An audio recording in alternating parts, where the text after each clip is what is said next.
Kasang Voice of the People Party กลับหาได้กจึงท่อชาวมนตรีรังบะกจะลาอุกันรัฐสังมามันเป็นเป้ากจึงแบบสงบตันนัดฮัลโหลกจึงทงยาวบริวบอมเดอุตราจันลาบันลงก็มุ่งไปในกินองวิชาจงกับ High Court of Meghalaya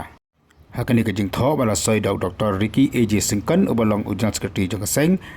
ก็ปาร์ตี้กละอ่องบากนี้กจึงทงยาวบริวบอมเดอุตราจันลากำลังกจึงอีเบนยกินองไซอาดกิบัติเบ็ดจงกับจันลา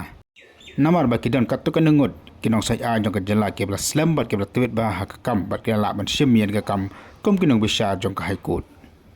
Nakaliang jong ka seng kala kentu yo umatri rang ba bau de ban tukla dia kani kakam namar baka jong thong de kinong besar kebdi ke tra jala kanyarap sibun ke basuthu ba ya ka korsor bakar kom im jong kibrio hakani kejala.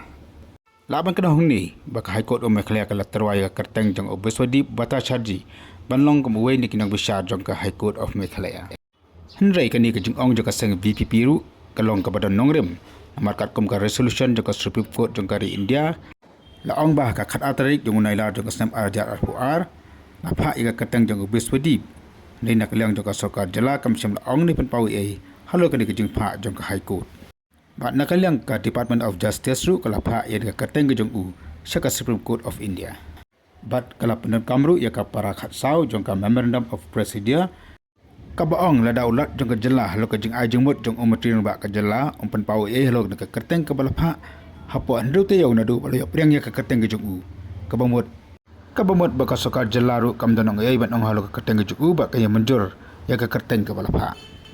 hakani ka resolution nak kaliang jong Supreme Court kala ong ru ba kala bisar bnia ba ya ke kerteng jong ubiswadib ba kala syam ba ude ubrat tubit ba ki kam ai namol latri hakani ka kam lo kembal lai husnam ban syam ki babod ki mukot duma